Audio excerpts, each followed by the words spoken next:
Hey everyone, it's Colleen. Welcome to my kitchen. We are getting ready for Christmas. And you guys, my mom is here cooking with us today. It's a pleasure. Thank you for being here. So my mom's name is Pam, but for the purpose of this, we're just going to call you Mom. Okay. You're like That's mom to fine with me. everybody. Sure. And you guys, she is the reason that I even know how to cook. Anything in the kitchen I've learned from her. You are truly the best cook that I know. You're the fast learner. Well, all thanks to you, the best chef and teacher ever. So my mom is here helping us get ready for Christmas because as you guys know, with little kids, it takes a village to get anything done around the holidays. But we're also here cooking together, which I love because you and I have been cooking together just for forever. Forever, yes. Yes. Since you were like 5 years old. Oh my gosh. So yeah, since I could walk and talk and do everything, I've been in here probably cooking with crayons, probably cooking with anything I could get my hands on. But today we're making a real recipe. We are sharing a really special family recipe with everybody. It's been in the family for ages. Okay, what are we making? We're making pork vindaloo. Pork vindaloo. So some of you may know this recipe as pork vindaloo or pork vindaloo. Different people say it different ways. Why is that? Because different regions have their different pronunciations. Okay. And they even have their different spices in the sense that sometimes it's spicier, sometimes it's like more of one, less of the other. All depends. It's actually goes down to individual taste. Okay, and I love this dish. And this is the dish that we have at Christmas every year. Yes. Honestly, I'm going to close my eyes and I can smell this dish cooking in our home growing up because it would infuse every corner of our house. And when you see the spices, you're going to understand why. But this is a very special dish to us. So that's why it is really cool that we were able to share it with you today. What are we starting with? Let's make it. Sure. So I cut up some pork shoulder into like real big chunks. Okay. The meat in real big chunks. And this is a fatty pork shoulder. It's a fatty. It's got to be a fatty piece of meat. And after that, once I cut it up and put it in this little dish, I sprinkle it with salt. Okay. And I let it sit for about half hour. Okay. I kind of toss it around, kind of. And these are pretty big chunks of pork shoulder that we're working with over here. Yes, big chunks, because when you already cook it, you don't want everything going to the center of the meat. You want the center of meat to be a little bit bland, so the outside is all pickled up. Has all the seasonings and all the spices. So that's why we cut into these big chunks. Okay. And after that, we will mix, while this is sitting for about half an hour, we will mix the garlic. You know, I think that I'm not even going to say it. I want you to say it. What is our biggest mistake when you and I cook? When we're together or when we're in our separate kitchens?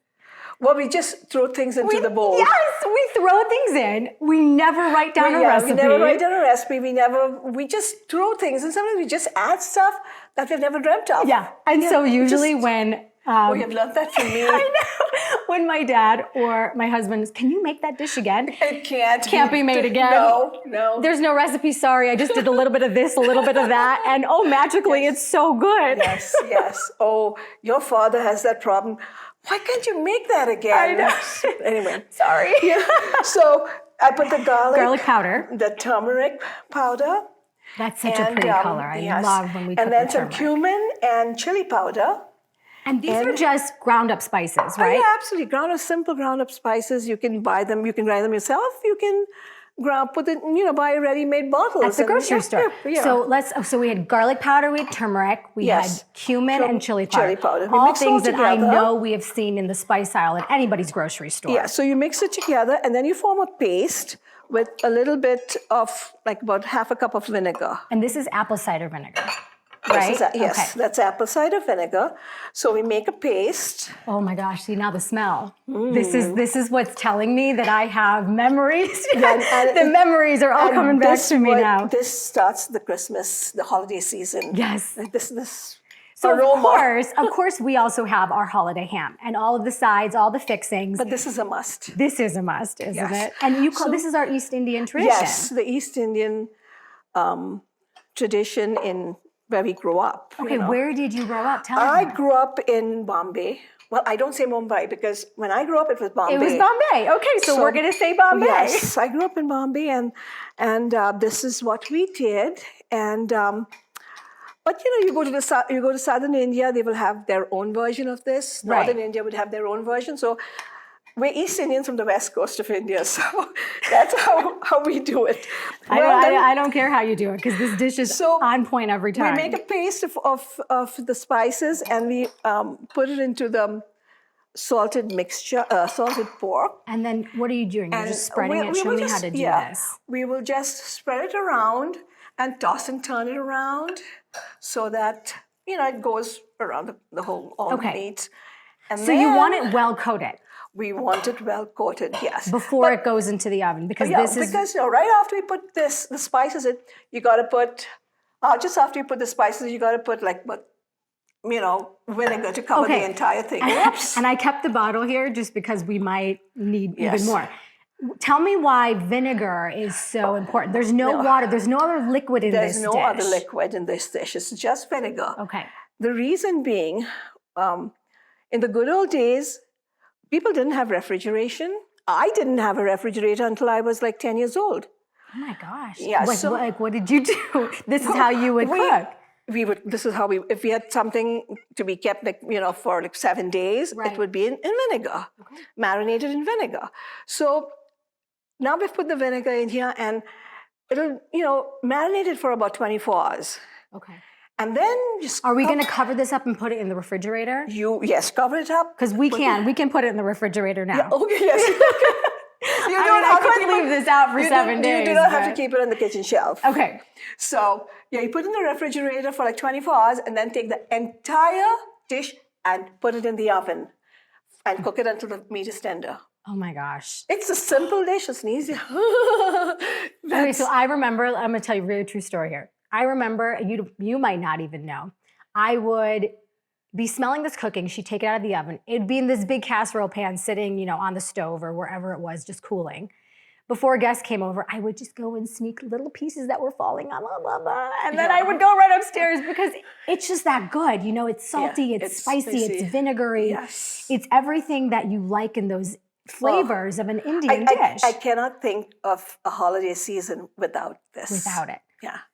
Oh, it's just really cool to share this traditional dish that I grew up having, that you grew up having. I mean, you've been having it forever too. Oh, absolutely. So I learned it from my mother. My mother learned it from her grandmother. And it goes on and on and on. This tradition goes on. So when it's all cooked and ready, I know that we like to have it over just some hot piping rice. Yes, piping hot rice. And then the gravy, right? Because you can put the gravy over it. Yes. But naan bread. Oh, naan bread, even French bread, whatever, crisp bread. Right. You can eat it with anything. Soak up all the flavors. And you can take the big chunks out and slice it up. And then pour the gravy over it. And believe it or not, I love it cold too. It is, I know it's good. I mean, maybe put it in a sandwich too, like cold ham, right? Yeah. I mean, pork is so flavorful as it is on its own, right? But when you add all these other things, it just kind of soaks up the flavor. Yes, I love pork. Oh, I'm so happy you were here to share this recipe with everybody. Sure, I think I hear Papa in the basement with the kids. We put him to babysitting, and things might be getting a little rowdy down there. So we'll have to go check on them. But we're going to share this very special recipe with you. And what do you think? I think she should join me for more of these videos, right? Oh, you are just the best cook I know. Okay, and these ideas, just even if people don't make it for Christmas this year, make it in the new year. Make it a New Year's resolution to try something new. Maybe go out of your comfort zone and try my mom's pork vindaloo, pork vindaloo, whatever you want to call it. It's going to taste incredible. And so much fun. Oh, I love that you're here. All right, guys, so great to be with you again. Merry Christmas. Bye.